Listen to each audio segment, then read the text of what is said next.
finished the Christmas already, everyone. So let's dismantle our Christmas decoration. My husband will do it anyway. I'm so lazy. Oh, my husband is removing now one by one whatever Christmas decoration.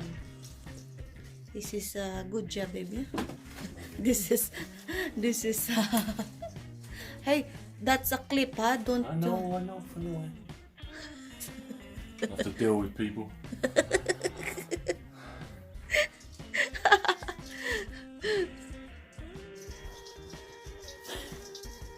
Yung katulong ko, nagtatanggal na ng Christmas decoration. Wapo ng katulong. Bagong gising ang tamad na asawa. That's good. I will help you. Yeah. What? I will help you, baby. These big ones. Where should I put them? So, this is all my reindeer. I need to keep all them.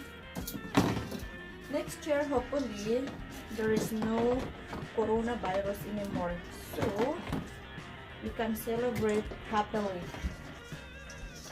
This is my small baby there and my baby there. Look, small there and baby there. I will help my husband. I feel guilty.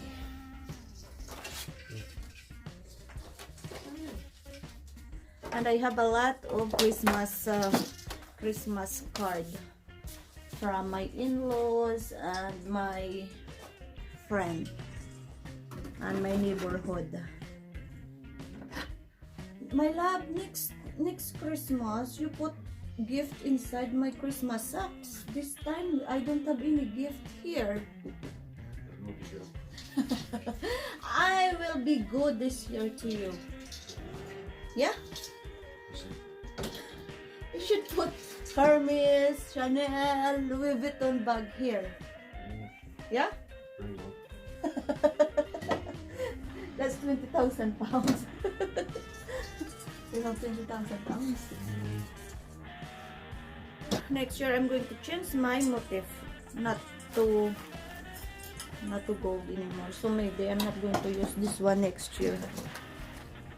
Ito pala guys, in order ko to. Sa picture, ang laki-laki. Dumating, mini lang siya. My love, I ordered this one. I was expecting this is big, but look, this is really tiny. So, listen, learn. Don't believe in online. Don't buy online. It's not good.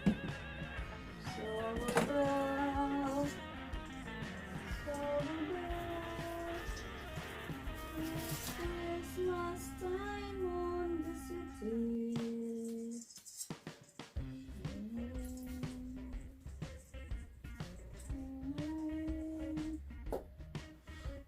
Put this one intentionally, not only for Christmas tree. Or overall.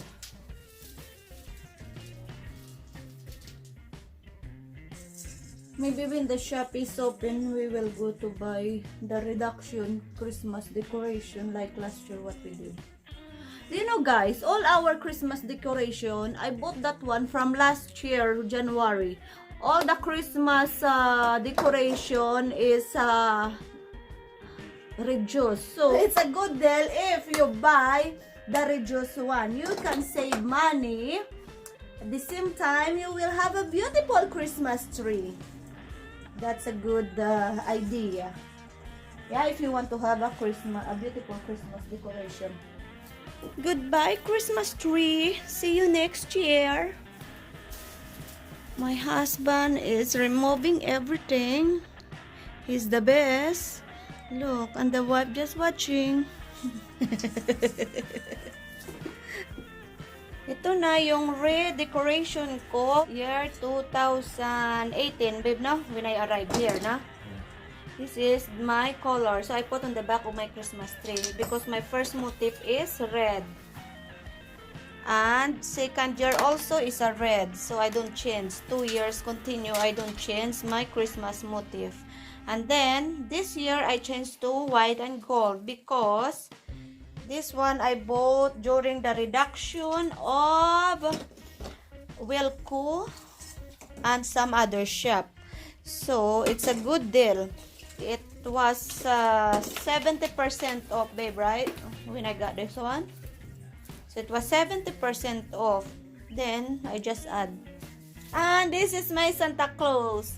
You know, guys, this white Santa Claus, I bought this one online. And it's showing the measurement is the same the measurement of my big Santa Claus.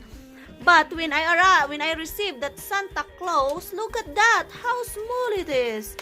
It's really cute, and it's not really advisable to buy online because they are lying. The seller is liar. Anyway, I complain it, but they doesn't care. Yay, we're done. And ito lang yung binili ko this year, guys. Ay, hindi pala. And this one, let's keep it again for the next year. Nilalagay na namin, guys, lahat sa garage kasi after 11 months ulit gagamitin to. Mga Christmas decoration.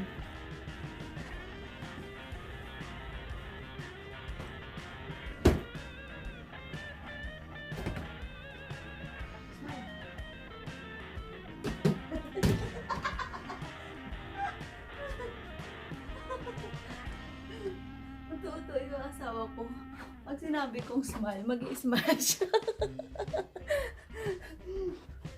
So guys, tapos na kami mag-dismantle at maglagay sa garage ng aming Christmas decoration. Kasi gagamitin namin ulit yun sa December. So, end of mga second week ng November, ako nagdi-display ng Christmas decoration. So, yun lang guys for today. Thank you for watching. Wala pa akong ligo. Walang ligo. Ganito lang sa loob ng bahay kasi nga bawal lumabas. So, dito lang tayo ngayon. Please be safe everyone and have a happy New Year to all of us. And bye!